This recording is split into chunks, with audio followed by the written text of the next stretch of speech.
அன்பான மாணவர்களே, இன்று நாம் நீரை உறிஞ்சும் பொருட்கள் மற்றும் நீரை உறிஞ்சாத பொருட்கள் பற்றி பார்க்கலாம்.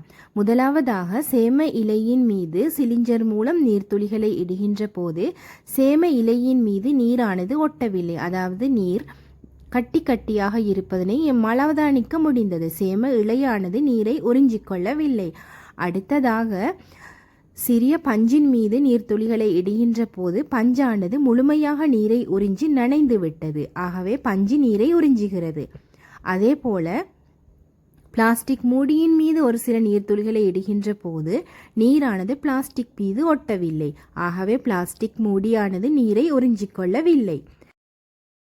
அடுத்ததாக, ஸ்பாஞ்ச் துண்டின் மீது நீர்த்துளிகளை இடுகின்ற போது ஸ்பாஞ்சானது நீரினை சீக்கிரமாகவே உறிஞ்சிக்கொண்டு விட்டது.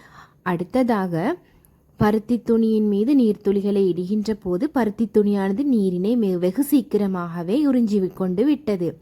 அடுத்ததாக, சிறிய டவலொன்றின் மீது நீர்த்துளிகளை இடுகின்ற போது நீர்த்துளியானது வெகு சீக்கிரமாகவே காணாமல் போய்விட்டது. அதாவது சிறிய டவலானது நீரை வெகு சீக்கிரமாகவே உறிஞ்சிக்கொண்டு விட்டது. அடுத்ததாக, சிறு நாணயத்தின் மீது நீரை செலுத்துகின்ற போது நீரானது நாணயத்தின் மீது ஒட்டிக்கொள்ளவில்லை. அதாவது நீரினை நாணயம் உறிஞ்சிக்கொள்ளவில்லை.